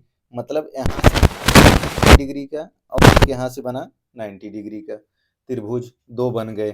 तो आपका इस प्रकार से जो निष्कर्ष निकलता है कि यदि दो समांतर एकांतर कोण होंगे तो आपकी जो स्पर्श रेखा है बी एफ और डी ई वो क्या होगी? समांतर स्पर्श रेखा होगी। तो आप लिख सकते हैं कि यह दोनों समांतर एकांतर कोण हैं। आप अगर इंस्ट्रक्शन नीचे और लिखना चाहते हैं तो गाइज आप क्या लिख सकते हैं कि यह दोनों समांतर एकांतर कोण हैं। यह दोनों समांतर एकांतर कोण हैं, अतः बी एफ और डी क्या है? डी ई क्या है? हमारी दोनों एक दूसरे के क्या हैं? समांतर स्पर्श रेखाएं हैं। समांतर स्पर्श रेखाएं हैं। तो हमारा क्या हो गया? ये डेरिवेशन डन हो गया। हम लोगों को यही तो बोला था कि सिद्ध कीजिए, हम लोगों को क्वेश्चन में क्या बोला था कि सिद्ध कीजिए कि किसी वृत्त की दो स्पर्श रेखाएं क्या होती हैं? समांतर होती हैं। तो हम लोग बस सिद्ध कर दिए। यहाँ से एकांतर कोण बना लिए, दो स्पर्श रेखाएं खींच लिए, इसके बाद जो है हम लोग क्या कर दिए, उसको समांतर कोण दिखा दिए। चलिए गाइज, अगला क्वेश्चन की तरफ हम लोग आगे बढ़ते हैं अब, और देखते हैं कि हमारा नेक्स्ट क्वेश्चन क्या है। तो अगला वाला जो क्वेश्चन है हमारा, द्विघात समीकरण 2x² - 7x + 3 = 0 को हम लोगों को क्या करना है, हल करना है। तो इसको आप कितना आसानी से जो है इसको हल कर सकते हैं। कैसे हल करेंगे, देखिए हम लोगों को इसमें बोला है कि द्विघात समीकरण को हल कीजिए। तो आपका जो समीकरण द्विघात वाला है 2x² - 7x + 3 = 0, तो इसको आप कई तरीके से सॉल्व कर सकते हैं, बट अगर आप एग्जाम में हैं तो आपको बेसिक तरीका अप्लाई करना है। तो गाइज आपको क्या करना है, लास्ट वाले का फर्स्ट वाले कोफिशिएंट के साथ, गुणांक के साथ मल्टीप्लाई करके उसको ऐसा तोड़ना है कि बीच का जो है टर्म्स आ जाए, पद आ जाए। तो 3 दूना 6, 6 एकम 6, 6 + 1। तो गाइज इसको हम लोग कैसे कर सकते हैं, 2x² - 6 + 1 x हो जाएगा प्लस 3 = 0। तो 2x² - 6x - x होगा प्लस 3 = 0।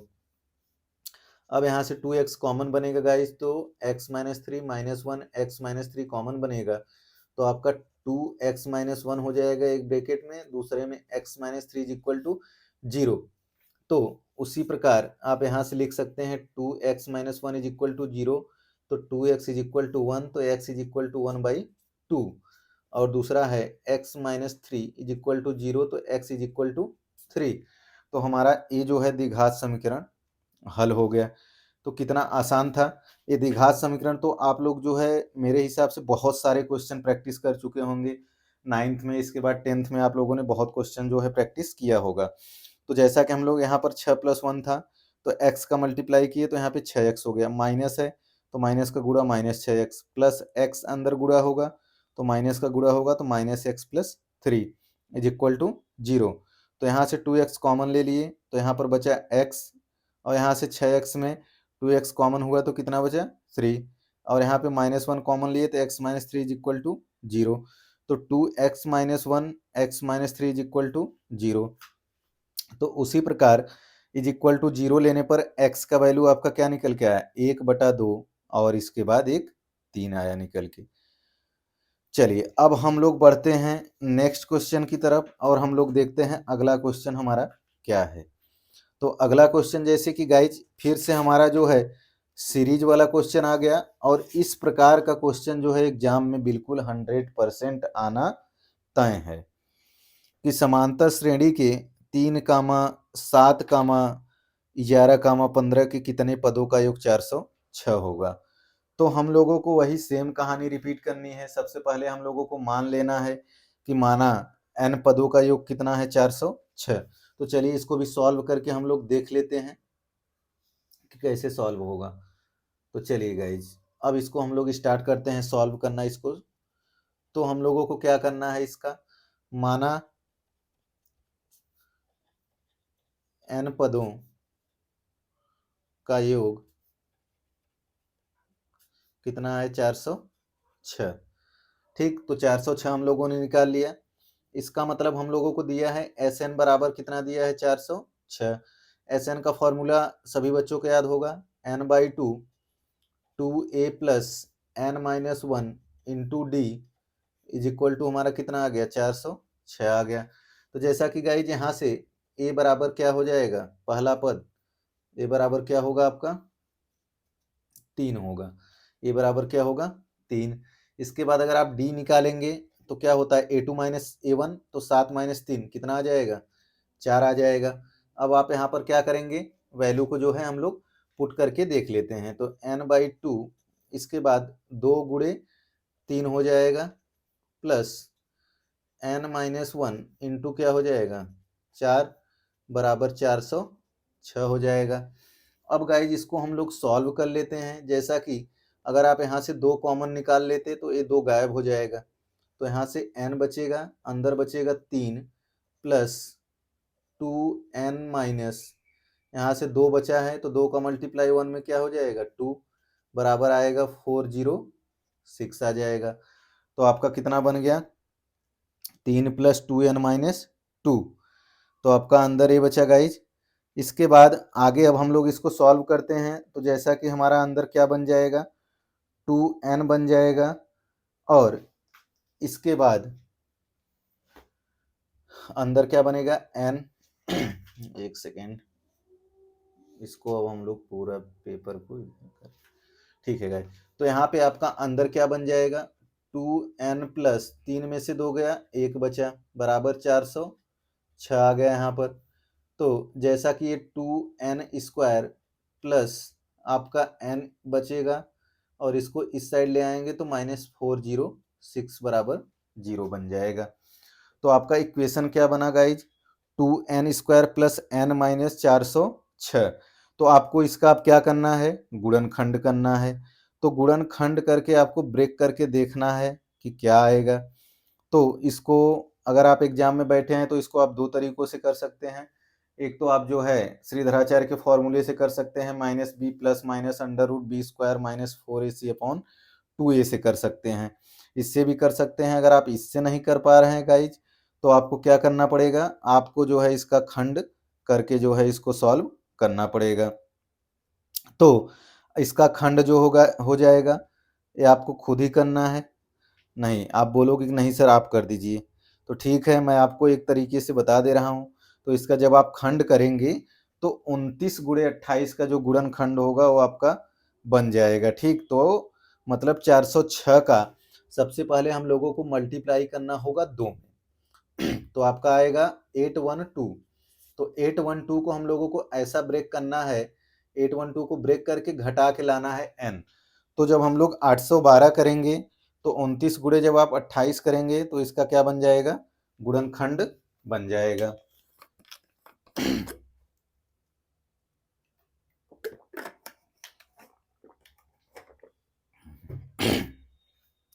चलिए गाइज, इसके बाद अब हम लोग इसका क्या कर लेते हैं, गुणनखंड। 2n स्क्वायर,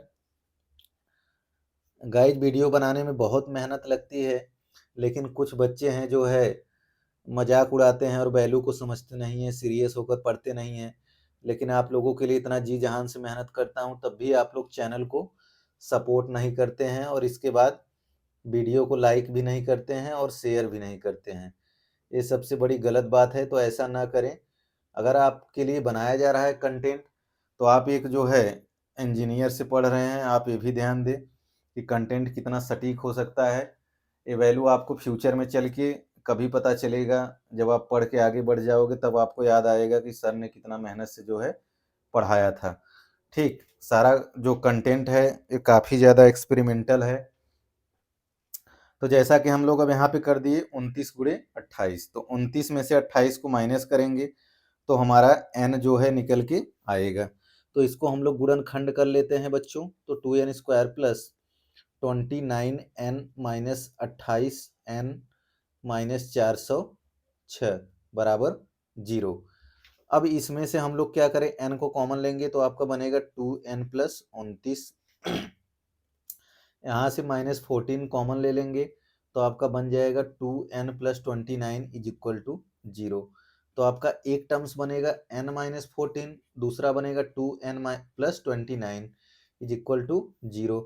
तो एक आएगा आपका n इज इक्वल टू 14, दूसरा आएगा 2n इज इक्वल टू -29 हो जाएगा। तो n इज इक्वल टू -29 बटा क्या हो जाएगा, 2। तो इसका मतलब a तो होगा नहीं, तो n बराबर कितना आ जाएगा बच्चों, 14 आ जाएगा। ठीक, तो इसका मतलब n पदों का जो योग होगा वो कितना आ जाएगा आपका, 14 आ जाएगा। तो ये भी क्वेश्चन आपका कितना ज़्यादा सिंपल था, तो हम लोग इसको भी क्या किए, सॉल्व कर लिए। अब हम लोग क्वेश्चन नंबर 5 की तरफ जो है आगे बढ़ते हैं, और उसको जो है हम लोग सॉल्व करके देखते हैं कि हमारा क्वेश्चन नंबर 5 क्या है। तो चलिए गाइज आगे देखते हैं, आप इसको नोट कर लें। अगला क्वेश्चन है आपका कि एक लंबवृत्तीय बेलन की ऊंचाई 5 सेंटीमीटर है, आधार का क्षेत्रफल कितना है, 36 सेंटीमीटर है। तो बेलन का आप लोगों को क्या ज्ञात करना है, वक्रपृष्ठ ज्ञात करना है। तो चलिए भाई इसको भी हम लोग अब जल्दी से ज्ञात कर लेते हैं कि लंबवृत्तीय बेलन की ऊंचाई 5 सेंटीमीटर, आधार का क्षेत्रफल 36, तो बेलन का वक्रपृष्ठ ज्ञात करना है। चलिए हम लोग जल्दी से इसको भी सॉल्व कर ही लेते हैं। जैसा कि गाइज आपको एक बेलन दिया है, ठीक, ये है बेलन और इसकी ऊंचाई h बराबर क्या है 5 सेंटीमीटर है।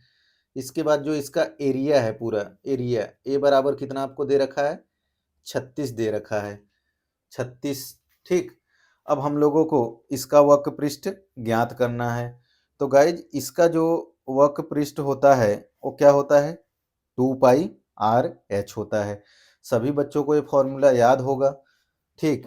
तो जैसे कि यहाँ से अगर आप निकालेंगे एरिया तो πr² और यहाँ पे 36 आ जाएगा, ठीक है गाइज। अब यहाँ से अगर आप कैलकुलेट करना चाहते हैं r² बराबर 36 बटा कितना आ जाएगा पाई।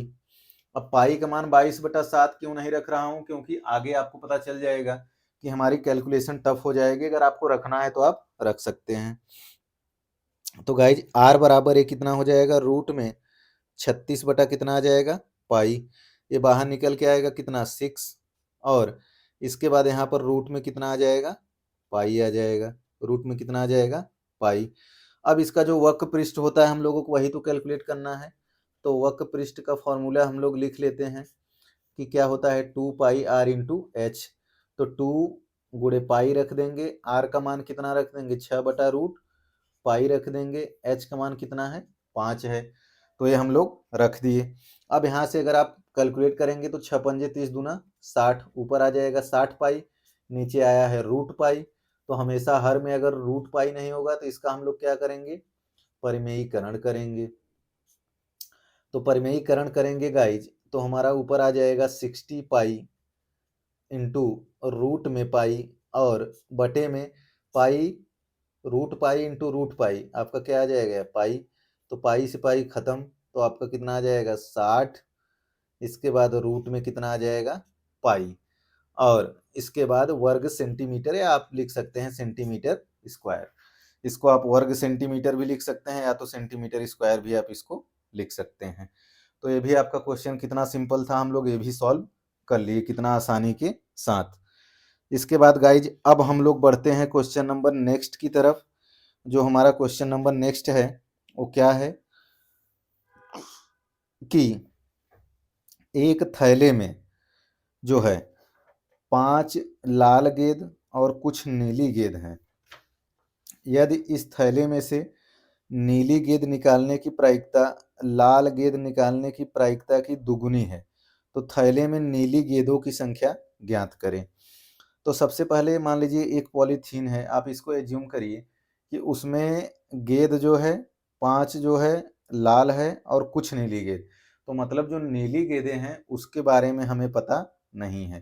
तो सबसे पहले हम लोग क्या करेंगे मान लेंगे नीली गेंदों की संख्या को x मान लेंगे, ठीक। क्वेश्चन को मतलब समझने का तरीका आपको मैं बता रहा हूँ। इसके बाद यदि इस थैले में से नीली गेंद निकाले की प्रायिकता लाल गेंद निकालने की प्रायिकता की 2 गुनी हो जाए, कितना हो जाए 2 गुनी। तो जो हम लाल गेंद निकालेंगे उसको 2 गुना कर देंगे, नीली गेंद की प्रायिकता ऑटोमेटिक निकल जाएगी। तो चलिए भाई फटाफट करते हैं इस क्वेश्चन को सॉल्व, ठीक। देर न करते हुए इस क्वेश्चन को हम लोग करेंगे सॉल्व जल्दी से।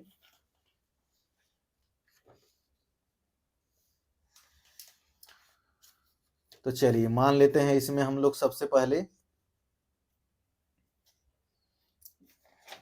गाइज आपको क्वेश्चन आई थिंक दिखता रहे ताकि आपको समझ में भी आएगा कि सर क्या लिख रहे हैं क्या नहीं, आपको समझ में आना जरूरी है।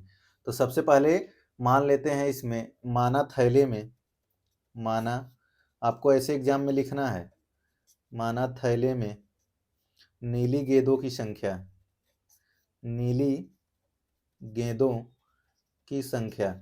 कई बच्चे जो चैप्टर नहीं किए होंगे कॉन्सेप्ट रिवाइज करें भाई, नहीं तो आप कहेंगे सर कि मुझे समझ में नहीं आया। तो नीली गेंदों की संख्या कितना हो गई x और कुल गेंद हम लोग मान लेते हैं कुल गेंद 5 पहले लाल थी और कुछ नीली, तो 5 + x हो जाएगा कुल गेंद बराबर 5 + x हो जाएगा कुल गेंदों की संख्या। इसके बाद आगे क्वेश्चन में बोला है कि नीली गेंद निकालने की प्रायिकता लाल गेंद निकालने की प्रायिकता की 2 गुनी कर देनी है। तो बस क्वेश्चन सॉल्व हो गया। कैसे सॉल्व हो गया क्वेश्चन हमारा, देखिए नीली गेंद यहाँ पे आप लिखेंगे कि जो नीली गेंद निकालने की नीली गेंद निकालने की प्रायिकता इज इक्वल टू लाल गेंद निकालने की प्रायिकता लाल गेंद निकालने की प्रायिकता मल्टीप्लाई कितना कर देना है, 2 कर देना है। मतलब नीली गेंद निकालने की प्रायिकता इज इक्वल टू लाल गेंद निकालने की प्रायिकता इंटू 2 कर देना है। तो जैसा कि गाइज अगर आप निकालते हैं प्रायिकता तो कैसे निकालते हैं, ऊपर आप क्या करते हैं कि नीली गेंदें लिख देते हैं, नीली गेंदें बटे कुल गेंदें और इधर भी ऐसे निकालेंगे तो लाल गेंदें और बटे में क्या कर देंगे, कुल गेंदें। ठीक, कुल गेंद लिख देंगे गुणे 2। चलिए नीली गेंद जो हमने माना था, क्या माना था, x माना था, और ये 5 प्लस एक्स है is equal to 5/5 plus X गुणे 2। लाल गेंद कितना थी, 5, ये कैंसिल, तो x इज इक्वल टू 5 गुणे 10, तो इसका मतलब कितना आ गया, 10 गेंद आंसर। ये क्या आ गया, आंसर। अब कई बच्चे सोच रहे होंगे सर कि क्वेश्चन तो बहुत बड़ा था लेकिन इसका सोल्यूशन तो बहुत छोटा है। तो बच्चों कुल मिला के इसको हम कैसे सॉल्व करें, क्वेश्चन को कैसे समझें, बस आपको क्वेश्चन को केवल समझना था, इसमें बाकी कुछ भी नहीं था। बिल्कुल जो है सिंपल एक क्वेश्चन था। ठीक, आप सोचोगे सर कितना आसानी से इसको जो है आप सॉल्व कर दिए, तो भाई आसान था ही, कोई कठिन वाला काम इसमें नहीं था, बस आपको क्वेश्चन जो है समझना था। चलिए अब हम लोग आगे बढ़ते हैं और लॉन्ग आंसर टाइप की तरफ अब हम लोग थोड़ा सा मूव ऑन करके देखते हैं कि हमारे क्वेश्चन क्या बनने वाले हैं। चलिए गाइज अब हम लोग देख लेते हैं एकदम खतरनाक क्वेश्चन, भयानक।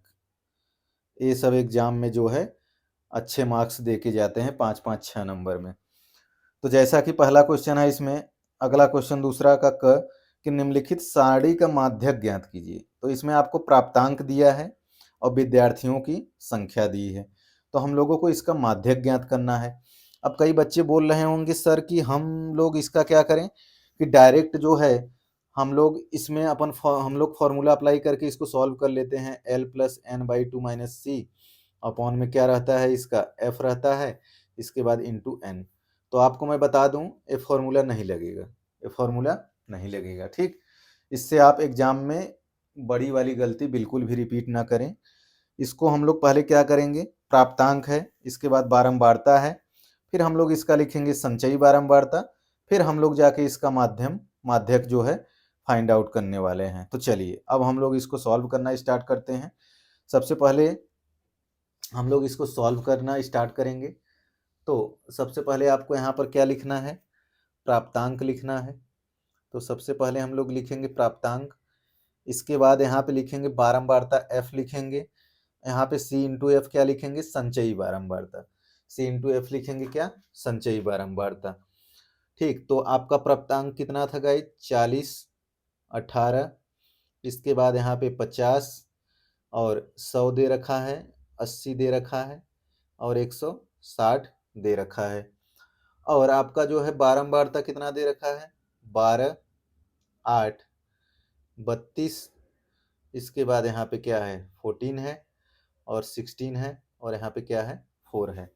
ये तो आपको क्वेश्चन में दे रखा है।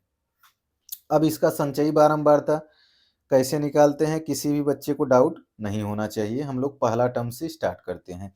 तो संचयी बारंबारता गाइस जैसा कि 12 लिखेंगे, दूसरा में 12, 8, 20 लिखेंगे, 32 और 20 कितना लिखेंगे, 52 लिखेंगे, 52 प्लस 14 कितना लिखेंगे, 66, 66 और 16 कितना लिखेंगे, 82, 82 और 4 कितना लिखेंगे, 86।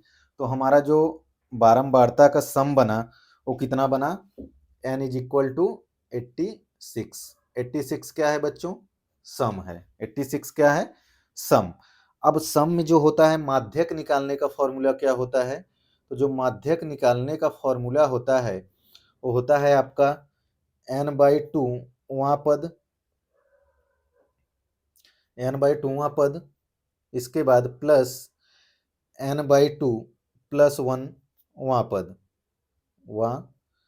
पद।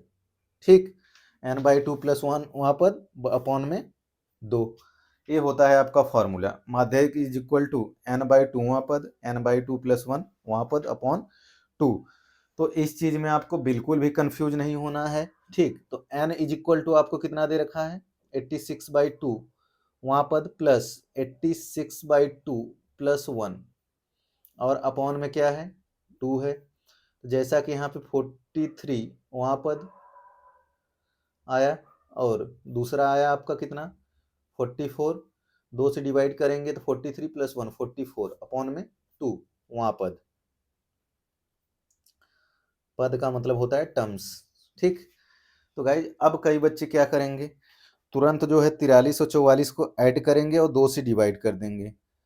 तो ऐसा अगर करोगे तो मार के आपकी जो है गर्दन लाल कर दी जाएगी एग्जाम में, ठीक। कैसे, क्योंकि आपका नंबर काट लिया जाएगा। तो आपको ध्यान देना है बच्चों कि हम लोगों को 43वां और 44वां पद हम लोगों को देखना है, ठीक। तो 43 और 44 पद अगर हम लोग देखेंगे तो किस में आ जाएगा, आप देख रहे हैं यहाँ पे 52 है संचयी बारंबारता, तो हम लोगों को सम में ही देखना है। तो 52 के अंदर हमारा 43-44वां पद आएगा। तो हमारा जो प्राप्तांक है ये क्या है, 43-44 का जो है 50 है। 43-44 पद का प्राप्तांक इसके सामने का 52 का क्या है, 50। तो यहाँ पर आपको क्या करना है, 50 + 50/2, तो 100/2 बराबर कितना आएगा, 50। तो आपका माध्यक कितना आ गया बच्चों, 50। देखिए सांख्यिकी का क्वेश्चन लगेगा आपको बहुत टेढ़ा, लेकिन रहता है बहुत सीधा, ठीक। तो कितना ज़्यादा इजी था, इसको भी हम लोग क्या किए, सॉल्व कर लिए, कितना आसानी के साथ। घबराने वाली बात कोई भी नहीं है। तो आप जल्दबाजी में गलत फॉर्मूला अप्लाई ना करें एग्जाम में प्यारे बच्चों। मैं चाहता हूं कि आपका 100/100 मार्क्स आए जो है।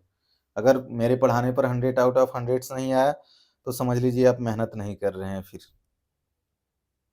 चलिए अब हम लोग बढ़ते हैं अगला क्वेश्चन की तरफ। नेक्स्ट क्वेश्चन हम लोग देखते हैं क्या है। चलिए क्वेश्चन तो आपको दिखेगा बहुत बड़ा, लेकिन हम लोग इसको सॉल्व करेंगे बहुत छोटे में। आपका एनसीईआरटी का क्वेश्चन है ये। जैसा कि आपको क्वेश्चन दे रखा है कि जहाजों को समुद्र में जल स्तर के नीचे स्थित चट्टानों की चेतावनी देने के लिए एक लाइट हाउस 80 डिग्री कोण वाले एक त्रिज्य खंड में 16.5 किलोमीटर की दूरी तक लाल रंग का प्रकाश फैलाता है। तो समुद्र के उस भाग का क्षेत्रफल ज्ञात कीजिए जिसमें जहाजों की चेतावनी दी जा सके। तो भाई ये कितना सिंपल है, समुद्र में जल स्तर पर चट्टानों की चेतावनी देने के लिए लाइट है, 80 डिग्री एंगल बन रहा है और उसको 16.5 किलोमीटर तक डिस्टेंस को क्या फैलाना है। जैसे मान लीजिए आप कहीं पर घर पर खड़े होकर चारों तरफ क्या है टॉर्च को जलाते हैं और इसके बाद प्रकाश को फैलाते हैं। तो अगर मैं आप लोगों से बोल दूं कि बच्चों जो आप प्रकाश फैला रहे हो टॉर्च को जला के, तो आप ज्ञात करो चारों तरफ से इसका क्षेत्रफल ज्ञात करो, तो सेम वही कहानी होने वाली है। आपको घबराना बिल्कुल भी नहीं है। चलिए इसको हम लोग सॉल्व कर लेते हैं। जैसा कि मान लीजिए ए एक टर्म्स है, यहाँ पे मान लीजिए कि खड़े हैं, ठीक। खड़े होकर इधर प्रकाश को फैलाया जा रहा है, यहाँ से खड़े होकर प्रकाश को फैलाया जा रहा है। ये वाला एंगल हमारा 80 डिग्री है और ये कितना बन रहा है, 16.5 सेंटीमीटर बन रहा है, ठीक। अब हम लोगों को थीटा बराबर 16 इज इक्वल टू 80 डिग्री है और पाई इज इक्वल टू हम लोग का 16.5 है, अरे सॉरी त्रिज्या R, R is equal to क्या है हमारा 16.5। तो हम लोगों को अब क्या ज्ञात करना है, क्षेत्रफल, क्षेत्रफल ज्ञात करना है गाइज। तो क्षेत्रफल क्या होता है, पाई आर स्क्वायर। और इसके बाद एक चीज और ध्यान देंगे, यहाँ पे आपका जो है थीटा अपॉन 360 डिग्री आने वाला है। क्यों आएगा, क्योंकि एक जगह से खड़े होके चारों तरफ जो है थीटा को 80 डिग्री को घुमा रहे हैं चारों तरफ, ठीक। तो एक गोले का हमेशा एंगल कितना लेंगे, 360। ये फॉर्मूला थीटा/360। तो आपको रखना है पाई का मान 3.14 गुणे आर स्क्वायर 16.5 गुणे 16.5 होगा और थीटा 80 डिग्री रखना है अपॉन में 360 डिग्री रखना है। तो इसको आपको डिवाइड करके जो है मल्टीप्लीकेशन करके इसको सॉल्व कर लेना है, ठीक। तो इसको सॉल्व करके कमेंट में आंसर जरूर बताना है। थोड़ा सा आप मेहनत करें ताकि मैं भी जानूं कि बच्चे पढ़ रहे हैं तो क्वेश्चन को सॉल्व करते हैं या नहीं। तो इसको आप सॉल्व करके कमेंट में आंसर जरूर बताएं। तो चलिए गाइज आगे अब हम लोग बढ़ते हैं, नेक्स्ट क्वेश्चन की तरफ आगे बढ़ते हैं। तो एक सिंपल सा क्वेश्चन है कि दो अंकों की एक संख्या एवं उसके अंकों को उलटने पर बनी संख्या का योग 66 है यदि संख्या के अंकों का अंतर कितना हो जाए, जो है 2, तो संख्या ज्ञात कीजिए। तो चलिए भाई हम लोग जल्दी से इसको ज्ञात कर लेते हैं और देख लेते हैं कि हमारी संख्या क्या बनेगी। तो जैसा कि इस क्वेश्चन में हम लोगों को क्या करना है, वास्तविक रूप से दो संख्या अंकों को उलटने पर बनी संख्या का योग कितना है, 66 है। तो वास्तविक रूप से जो हमारी संख्या बनेगी, जो हमारी वास्तविक रूप से संख्या बनेगी 10y प्लस एक्स बनेगी। दो अंकों की बोला है तो इसीलिए हम लोग क्या ले रहे हैं, 10। ये ध्यान देंगे। अब इसको हम लोग क्या कर दें, उलट दें। उलट पुलट करेंगे भाई, उलटने पर आपका क्या हो जाएगा, 10x प्लस वाई हो जाएगा। 10x प्लस वाई हो जाएगा। अब प्रथम शर्त के अनुसार, प्रथम शर्त में क्या बोला है, प्रथम शर्त के अनुसार, प्रथम शर्त के अनुसार, प्रथम शर्त के अनुसार क्या बोला है कि बनी संख्या का योग कितना हो जा रहा है, 66। तो हम लोग प्रथम शर्त के अनुसार सॉल्व कर लेंगे। तो 10y plus X plus 10x plus Y 66 बनेगा। योग का मतलब जोड़ना, दो संख्याओं का योग कितना हो गया, 66। तो 11x प्लस 11y बराबर क्या आ गया आपका, 66।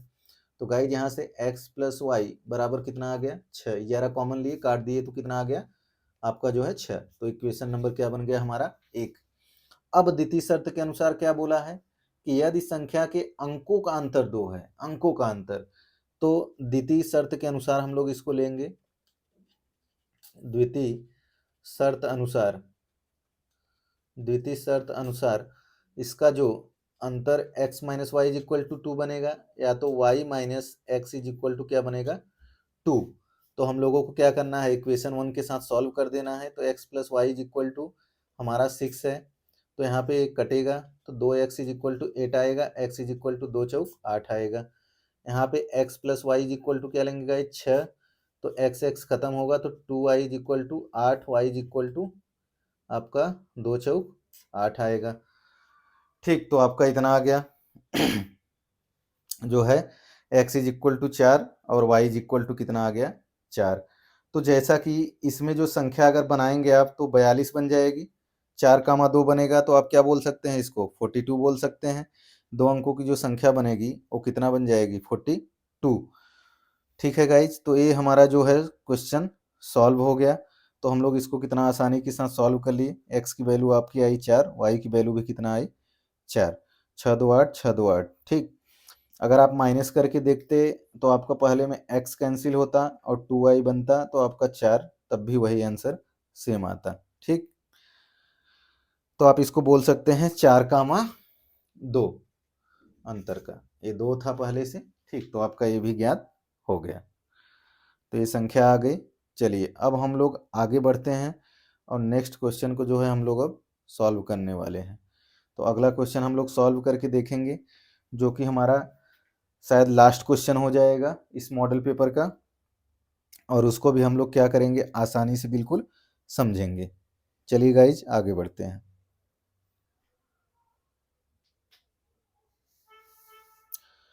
एक क्वेश्चन है आपका कि एक बहुमंजिल भवन के शिखर से देखने पर एक 8 मीटर ऊंचे भवन के शिखर और तल के अवनमन कोण क्रमशः 30 अंश और 45 अंश हैं, तो बहुमंजिल भवन की ऊंचाई और दो भवनों के बीच की दूरी ज्ञात करेंगे। तो इसमें आपको दो चीज़ ज्ञात करना है। आपका ये एनसीईआरटी का क्वेश्चन है, तो गाइज बहुत आसान क्वेश्चन होने वाला है, लेकिन आप इसका जो है सबसे पहले डायग्राम बनाने के लिए कोशिश करेंगे। कैसे करेंगे कोशिश, मैं बताता हूँ कोशिश करने के लिए कैसे करना है कोशिश। तो एक बहुमंजिल के भवन के सिरे से एक 8 मीटर ऊंचे भवन का सिरा, तो सबसे पहले हम लोग क्या कर लें, एक भवन बनाते हैं। ठीक है, घर जैसे बनता है आपका, ये हम लोग क्या बना लिए, एक भवन बना लिए। ठीक है, अब इसका ऊंचाई से ये हमारा 8 मीटर का बन गया। ठीक, 8 मीटर का सबसे पहले हमने बना लिया यहाँ पर, और जो एंगल होगा, दो आपका अवनमन कोण क्रमशः बन रहा है।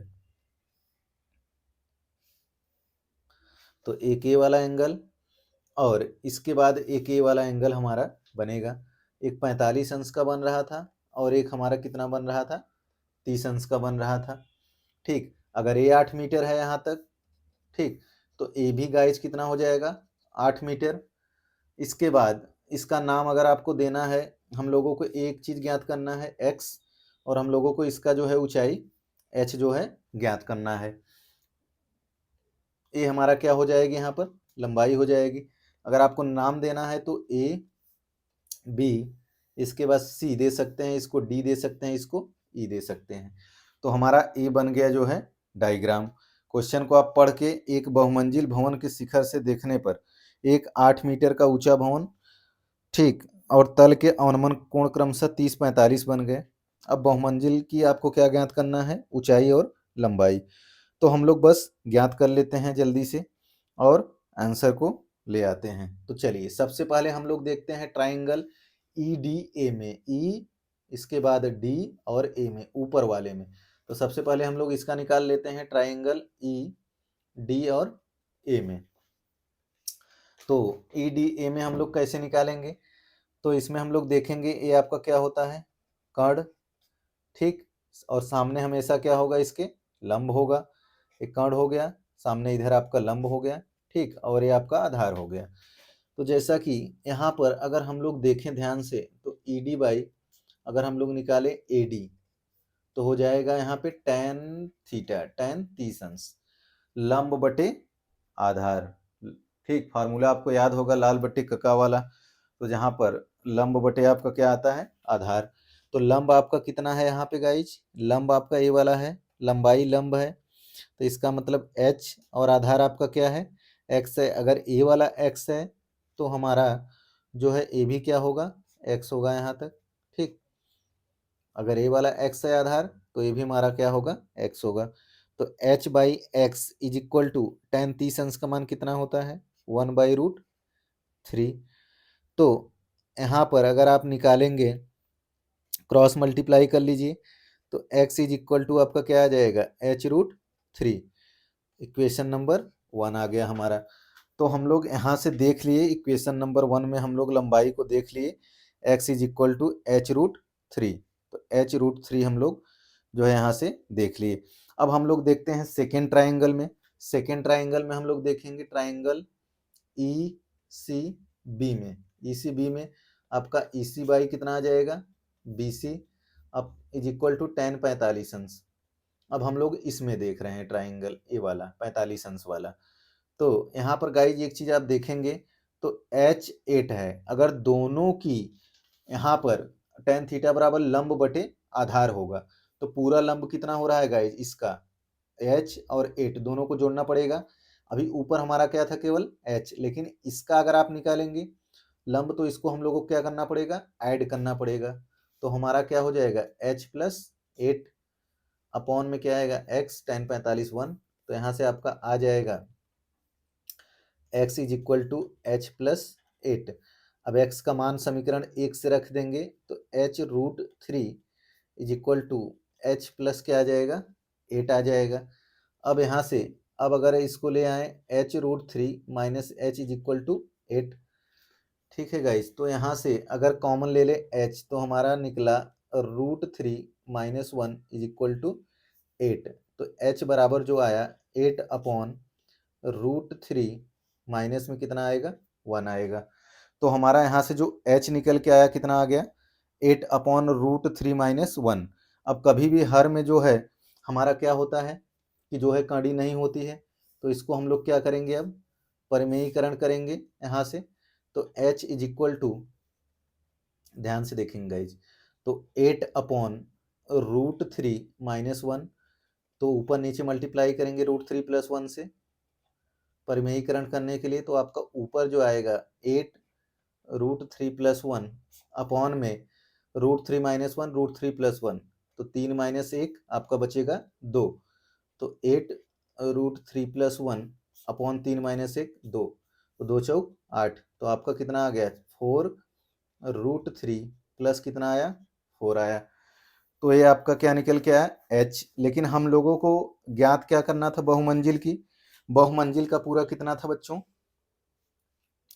बहुमंजिल का पूरा हम लोगों को ज्ञात करना है, तो बहुमंजिल की ऊंचाई, बहुमंजिल की ऊंचाई हमारी क्या थी, h+8, तो इज इक्वल टू h बराबर कितना आया है, 4√3 + 4 + 8। h की जगह पे वैल्यू को रख दिए, तो 4√3 + 8 और 4 12, तो आपका ये कितना आ गया, आंसर आ गया। ठीक, 4√3 + 12। अब हम लोगों को क्वेश्चन में एक चीज और पूछा था, वो क्या पूछा था आप लोगों को मैं दिखा देता हूं, जैसा कि क्वेश्चन में क्या पूछा था गाइज, कि क्वेश्चन में आप लोगों को पूछा था कि लास्ट में कि दो भवनों के बीच की दूरी भी ज्ञात कीजिए। जैसा कि बहुमंजिल भवन के शिखर से देखने पर एक 8 मीटर ऊंचे भवन के शिखर और तल के अवनमन कोण क्रमशः इतना थे, तो बहुमंजिल भवन की ऊंचाई, तो ऊंचाई हम लोग ज्ञात कर लिए, और दो भवनों के बीच की दूरी ज्ञात करना है।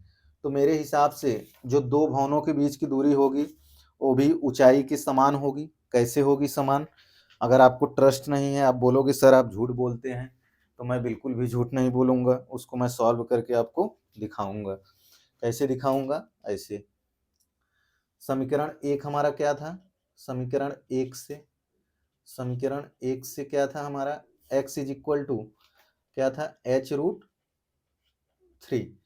तो अब h का मान हम लोग क्या करेंगे, इसमें पुट कर देंगे, तो h का मान जो हमारा आया था बच्चों, वो कितना आया था, 4√3 + 4 आया था, और √3 का यहाँ पे क्या होगा, मल्टीप्लीकेशन, तो 4√3 गुणे √3 12 प्लस यहाँ पे बनेगा 4√3।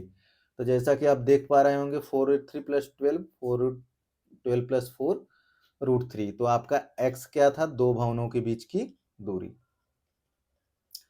तो दो भवनों के बीच की दूरी बराबर कितना आ गया आपका, 12 + 4√3, 12 + 4√3। तो आपका गाइज ये आ गया, जो है दो भवनों के बीच की दूरी भी आ गई। आप इसको जो है वीडियो को पॉज करके सोल्यूशन को देख सकते हैं।